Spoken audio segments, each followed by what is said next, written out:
So Chris, tell the audience where we are right now. Well, we're in Poole Harbour at the famous Sunseeker shipyard, and we're on board a new Sunseeker 88 yacht. So I've had the pleasure today of being toured around the Sunseeker shipyard here, and I'm going to ask Chris some questions and really get into the nitty-gritty of what has made Sunseeker so successful over the last 5 decades. Chris, are you ready for this? I'm ready for it. Let's do it. Chris, could you tell us about a particular challenging client request which Sunseeker has fulfilled or exceeded their expectations? Well, look, we have challenging, demanding clients when they don't know who they're dealing with, and they've probably bought other products, may not have been a yacht, but something in their life, and been let down by the sales team, by the company. Believe me, we get demanding, precise clients, but we actually enjoy the journey with them. Those clients, when you win their trust, you prove you've delivered. You know, if I include an accessory or modification, I always supply the best. I don't supply the cheapest, even if it's a given object. If it's that table, it might be a Minotti table. I wouldn't go and give them a cheap table. Once they win the trust, actually, and they have the boat, and they have the boat the first few months, those are customers become the closest clients and our best clients. And they're the ones who will be saying, deal with Sunseeker London because the experience they've had. Yeah, nice. They're normally the most demanding at the start, but you're probably the first invite onto their boat after they've bought it. Exactly, and yeah, we are quite lucky, and the clients do become our friends. Nice. They do invite us to yachts, on board the yachts, or their houses, or their ski chalets and all the things. So we do become close, we really do. Nice, love that. So technology, Chris, obviously the world is developing every single year, better and better technology. How do you see that changing clients' expectations of what they want on side their yachts? Well, technology, obviously, things have improved over the years. Cars have got better. A low-value car is still a nice car today because of technology. However, I think the biggest one I've seen, and it's a simple one, is now with modern communications, our clients are spending much more time on their boats. They're out of the office, but they still want to work. And now you can have a Starlink communication system which will give them all the data they require, really, in most businesses.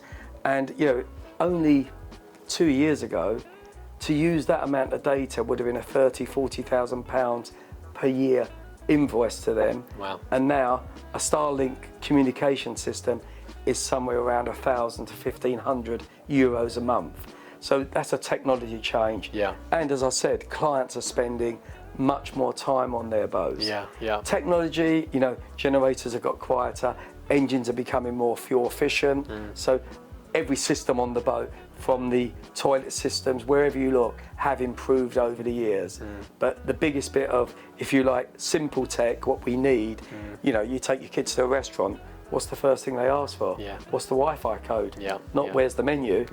So, you know, it is important to the yacht to have good communications. Nice. And how do you think that will change selling boats in the future? Like, how have you seen technology change the way that you sell boats compared to 30 years ago? Look, the big difference is, I think Sunseeker London have 20 lines, telephone lines coming in. The phone calls don't happen as much now. Most research is done online. You know, when we're buying, whatever we're buying, where do we go first?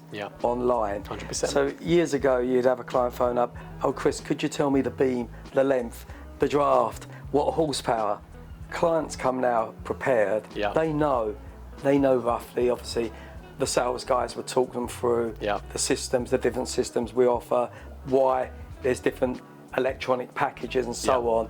But most research now is done online. So I'm not saying you can get rid of the salesman. I still think we are needed. We're not redundant yet.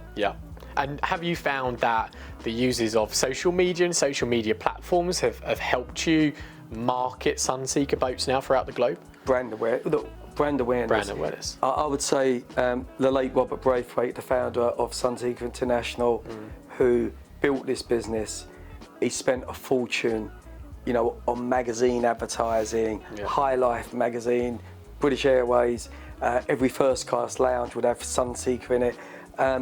the big difference is now you can get to a much wider audience by being online, social media and so on. So yes, I think it works for us. Nice. Do we receive orders from social media? That's hard to judge. Yeah. However, I will say, you know, Sunseeker London sell, we deliver about 60 new Sunseekers a year and 120 used Sunseekers.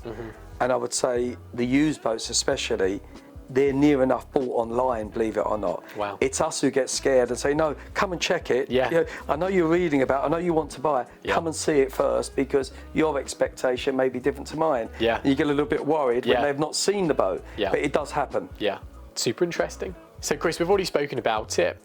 You obviously have a very detailed after-sale process here at Sunseeker, but tell us about how you stay in contact with your clients and tell us that process after, you know, after they've purchased the yacht.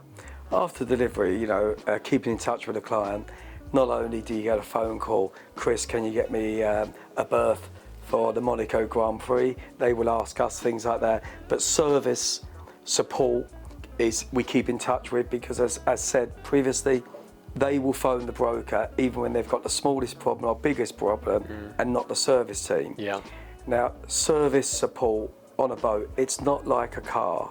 Look, your car breaks down, we can get it recovered. We belong to the AA, the RAC. There is an emergency service to help you. But you imagine, to get this boat for a service, we can't just pull into the garage. Yeah. Yeah. The team has to come to the boat. So we have mobile teams based in the countries we represent. Yeah. We also here have a satellite team who will fly in with the spare part. God.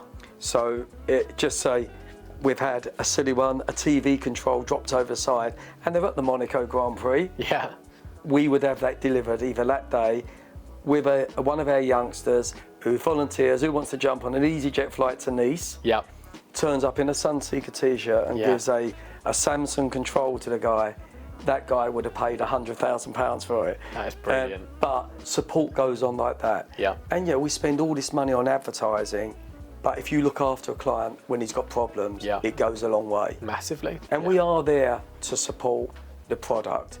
Whether, lots of times, believe it or not, we call it sticky fingers. The client does it wrong. Yeah. We will still go down, support, educate and say, look, don't do this again, this was happened. Yeah. And usually we don't even charge. Yeah. I don't make money out of service. Yeah. Sunseeker London Group really is a support of sales. Yeah. And it's really the warranty backup. Yeah. After warranty, then the retail work probably goes elsewhere, because if you're one end of the south of France and we're the other end, you won't call us in to service a boat when you've got a service centre next to you. Yeah. But the support is there, and we lose money doing it, believe me. And do your clients get a first refusal, or you've got a new edition of boat yacht coming out? Would they kind of get a preferential treatment to have the option to purchase the yacht first over a new client? Yes, we share the information. We're working on projects now. We don't know everything for what's coming, but we're lucky enough to be so close to Sunseeker International, and being a British brand, a British company, and we're on site or next door, we learn little things what come out. And I'm in talks with clients on projects for 2 years down the line. We don't know all. We will show a concept, and I have one actually, the meeting after this, I need to know, a guy's asking for a new 80-footer. I've got to go and speak to the yard and say, look, he will not buy anything else at the moment. He will wait 3 years if we build this. Wow, so, that's incredible. Yeah. That's incredible. So the future, what do you see changing in terms of client expectations over the next 5 to 10 years? It's quite an interesting one, because we have new projects ready. When you look on clients' request, they want more volume for the length of the boat. Obviously, we can make a bigger boat, but then it may not fit on their berth. Yeah. So their restriction may be the size of their berth, but they want maximum volume inside and outside. We're just launching the new 156 Ocean. She's 80 foot long, and the volume is much larger than the 88 yacht we're on. Yeah. It's a different style boat. You can't have everything. So there's clients that will want the traditional Sunseeker line. So this is a Yacht 88. That's a traditional Sunseeker boat. And where the ocean range is all about volume. The space is incredible. Nice. And it was interesting earlier that you spoke to me about that you look at cubic volume when you have a look at, when you tell a client the specs of a yacht. Yeah. Whereas obviously in central London property, we're very square meters and square foot, and we don't really take into consideration the volume of ceiling heights, for example, which I thought was actually really wise that you do it that way. Has that always been the case?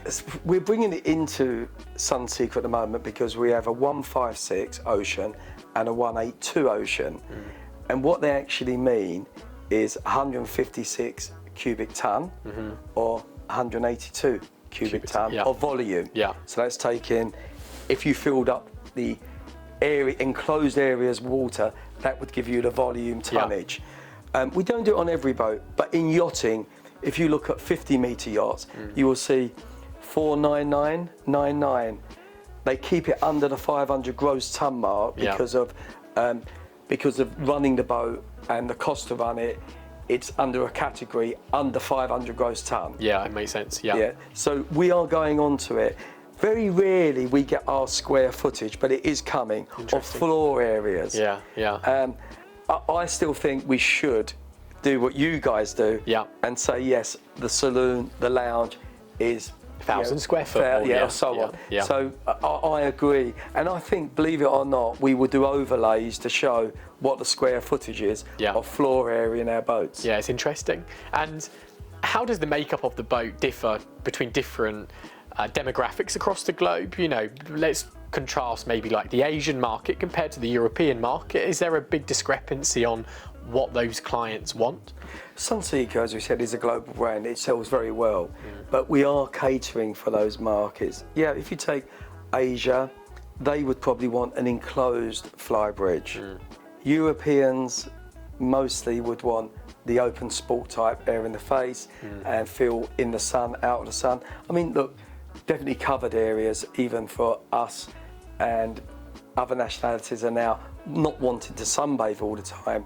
However, you know, as I said, with the 156 Ocean, the 182, there will be clients who will want the volume over the air in the face and openness. So I don't think there's a boat built for them, but definitely market share wise, if we built 10 182s, I would say at least 6 or 7 would go to America, Asia, that way, and the same with the 156. I think we'd do slightly better. It might be a 50-50. Nice. Last question. What's your favourite Sunseeker yacht, past or present?